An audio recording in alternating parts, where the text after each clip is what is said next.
time.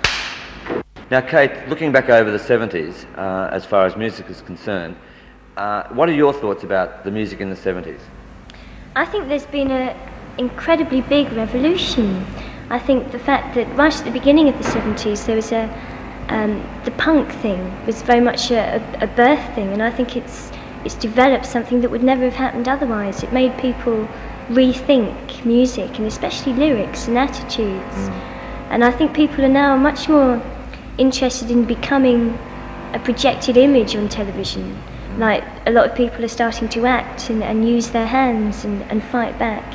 And a lot of the lyrics are just talking about stuff that was never talked before, which is very good. Right, now being both a songwriter and a performer, and also being very active on stage with your movements, ballet and etc., do you think perhaps that in the early 70s that people were just getting up and just standing there and not sort of expressing anything on stage? I mean, what are your thoughts on that? Yeah, that used to get me a lot, because when I used to watch telly and you'd see singers, how they'd broken their heart. Right. You know, I just couldn't understand why they were singing when they obviously weren't connecting it with their emotions, because singing is such an emotional thing. That's what music is, you know. It can make people cry.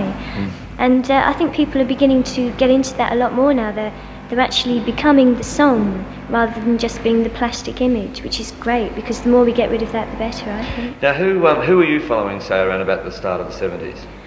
Well, I've always been into Bowie, because he was very different. He was doing that thing, you know. And I really loved Roxy music when they came out. I was really into people that were trying something new and different.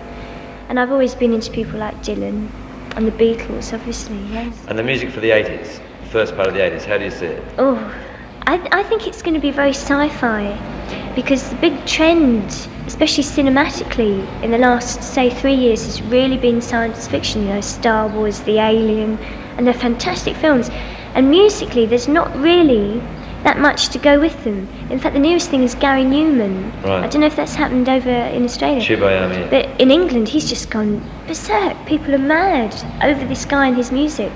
And I really feel that the synth sound he's getting is the equivalent to the visual sci-fi. Right. And that's what I think will happen soon. But it won't last long, I don't think. And Kate Bush for the 80s. I just want to keep trying. I hope I can stick around, because there's going to be so much exploding that I think a lot of us will maybe go under if we don't keep trying. And you're writing a lot more songs? Yeah, I am. And, you know, myself personally, I've been so inspired by the new groups that keep popping up.